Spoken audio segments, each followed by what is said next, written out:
স্কুলগামী শিশুরা নিশ্চিন্ত মনে বাসে উঠেছিল। ক্লাস শুরুর আগে বন্ধুদের সঙ্গে গল্প, খুনসুটি, কেউ বা ঘুম ঘুম চোখে বসেছিল জানলার ধারে।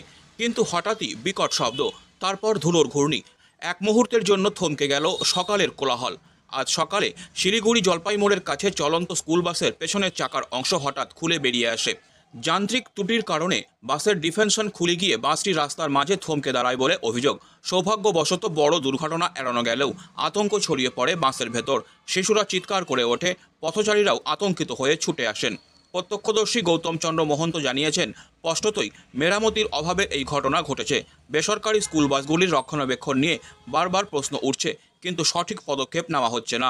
পরে ক্রেনের সাহায্যে বাসটিকে সরিয়ে নিয়ে যাওয়া হয়। তবে এই ঘটনায় স্কুল বাসগুলোর নিরাপত্তা নিয়ে আবারও প্রশ্ন উঠছে। মানে বসেছিলাম, ঠিক আছে, কাজের মাধ্যমে ছিলাম, তো দেখতেছি লোক হর করে দৌড়ায় আসছিল। তো গাড়িতে এক ব্যাগ বসে গেছে, এক ব্যাগ। তো তার মানে আমি ভাবছি, তারপরে ঠিক আছে বাচ্চা কাচ্চা ছিল, তুলিয়ে নিয়ে গেল। নেওয়ার পরে তারপরে দেখতেছি কি উল্টা পাল্টা, ঠিক আছে, লোক পুরো একদম ভিড় হয়ে গেছে। ভিড় হওয়ার পরে তো দেখতেছি ডিফেন্সেল টায়ার পড়ে আছে।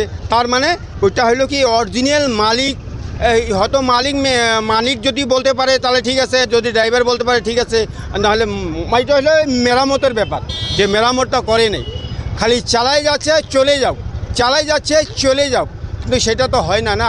এর ভিতরে সাবারি থাকে, বহুত ভরপূর্ণ থাকে, বাল বাচ্চা বহুত থাকে, সুন্দর বাচ্চা কাচ্চা থাকে, ঠিক আছে, কিন্তু গভর্নমেন্ট এলাও করে না। আর মালিকরা তো এলাও করবে না, এত কোটিপতি মালিক এই গাড়ি মালিক।